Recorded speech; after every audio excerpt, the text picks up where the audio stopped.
पुण्यातील प्रसिद्ध व्यापारी विशाल अग्रवाल यांचा मुलगा केतन अग्रवालची त्याच्या होणाऱ्या पत्नीनंच हत्या केली।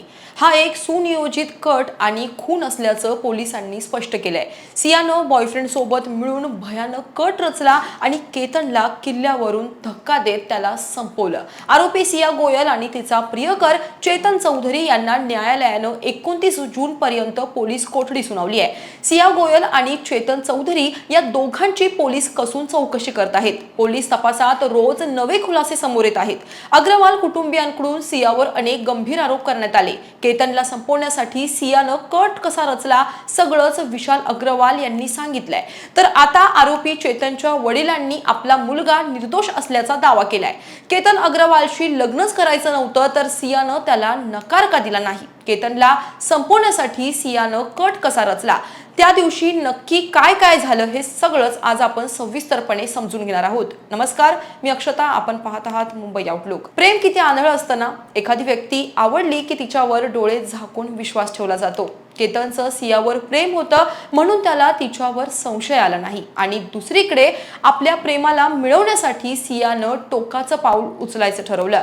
सेल्फी काढताना केतनचा पाय घसरला आणि तो दरीत कोसळला असं खोटं सियानं सांगितलं। मात्र सत्य हे जास्त काळ लपत नसतं, ते समोर येतच। या प्रकरणात सुद्धा तसंच झालं। लोहगडावर जातानाचा सीसीटीव्ही व्हिडिओ, सियाचे संशयास्पद वागणे आणि केतनच्या वडिलांनी केलेले आरोप यावरून या प्रकरणाला नवी दिशा लागली आहे। बीकॉमचं शिक्षण घेताना केक विक्रीचा व्यवसाय सुरू करणारी 20 वर्षाची सिया गोयल ही मार्केट यार्ड परिसरात ओळखीमधून क्रिकेटर असलेल्या 23 वर्षीय चेतन चौधरीच्या प्रेमात पडली। दोघांनीही लग्नासाठी हट्ट धरला होता। मात्र सियाचे वडील प्रवीण गोयल यांच्या ड्रायफ्रुट्स आणि मसाल्यांच्या मोठ्या व्यवसायाच्या तुलनेत चेतनची आर्थिक परिस्थिती कमी होती। चेतन हा व्यावसायिक बाबूलाल चौधरी यांचा मुलगा आणि रणजी क्रिकेट खेळण्याचं स्वप्न पाहत असला तरी तो गोयल कुटुंबाला आपल्या तोला मुलाचा वाटला नाही। त्यामुळे त्यांनी चेतनला नकार देऊन 25 वर्षीय केतन अग्रवालला आपल्या मुलीसाठी निवडलं।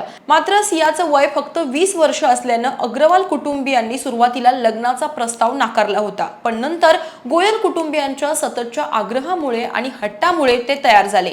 त्यानंतर दोघांच्या लग्नाची बोलणी सुरू झाली आणि 19 फेब्रुवारी रोजी दोघांचा साखरपुडा पार पडला।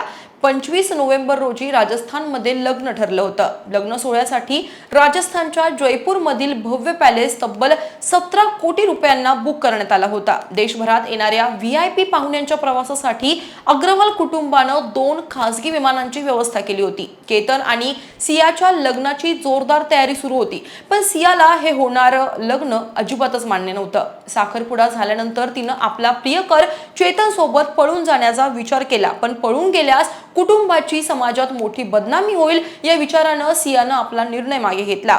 केतनशी आपल्याला लग्नच करायचं नाहीये हे सियाच्या मनात पक्क झालं होतं, म्हणून सियानं त्याला संपवायचा निर्णय घेतला।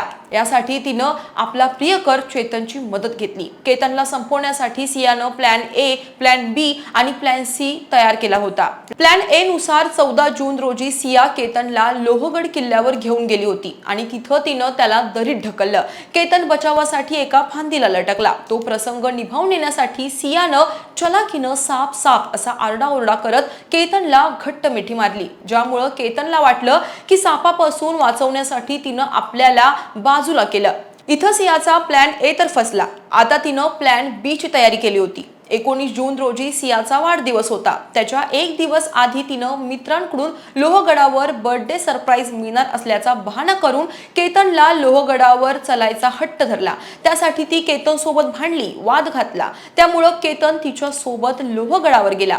यावेळी चेतन तिथंच होता। लोकेशन ट्रेस होऊ नये म्हणून चेतन चौधरीनं त्याचा मोबाईल कोंढवा येथील घरीच ठेवला होता। त्यानं आपली ओळख पटू नये म्हणून हुडी घातली होती। लोहगडावर केतन मोबाईलवरून फोटो घेण्यात व्यस्त असताना सियानं त्याला धक्का दिला। त्यावेळेस केतन तिथंच होता।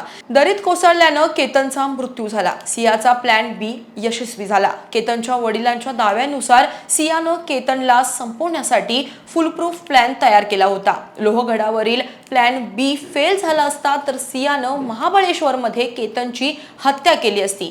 महाबळेश्वरमध्ये केतनची हत्या करण्याचा सियाचा प्लॅन सी तयार होता। या प्रकरणात सखोल तपास सुरू असताना पोलिसांना अनेक खळबळजनक गोष्टी समजल्यात।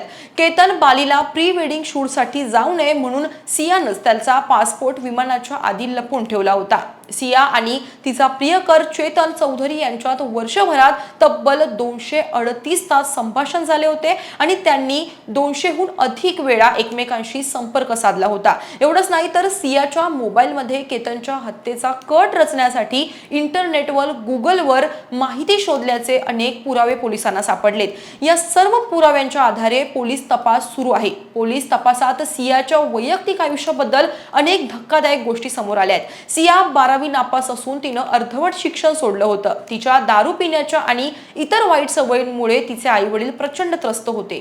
सियाचे यापूर्वीही अनेक बॉयफ्रेंड राहिले होते। आपली मुलगी हाताबाहेर गेली आहे हे समजल्यामुळे तिचे लग्न लावून तिचे आयुष्य स्थिर करण्याचा तिच्या पालकांचा प्रयत्न होता। तर दुसरीकडे मात्र चेतनवर सियाचं प्रेम होतं। दोघांना पब मध्ये जाणं, पार्ट्या करणं, दारू पिणं यासारखे अनेक सवयी देखील होत्या। याच वाईट सवयींमुळे दोघं एकमेकांच्या जवळ आले होते। पोलीस कोठडीत दोघांनीही आपण नशा करत असल्याची देखील कबुली दिली आहे। केतन अग्रवालचा खून करणाऱ्यांना शिक्षा मिळेल सुद्धा, मात्र अग्रवाल कुटुंबाला त्यांचा मुलगा परत भेटेल का? सियाने फक्त केतनला संपवलं नाहीये तर तिच्यावर जीवापाड प्रेम करणाऱ्या, डोळे झाकून विश्वास ठेवणाऱ्या केतनचा विश्वासघात केलाय। त्याच्या कुटुंबासोबत त्याला कायमचं वेगळं केलं। सियानं स्वतःचा स्वार्थ बाजूला ठेवून फक्त एकदा भावी पती केतनला सगळं खरं सांगितलं असतं, आपल्या घरच्यांची समजूत काढली असती तर आज केतन जिवंत असता। या सगळ्या प्रकरणावरून पालकांनी पण एक धडा घ्यायला हवा की आपल्या मुलाला काय हवंय, त्याला किंवा तिला स्वतःचा जोडीदार निवडायचा अधिकार आहे, याचा पालकांनी जरूर विचार करावा।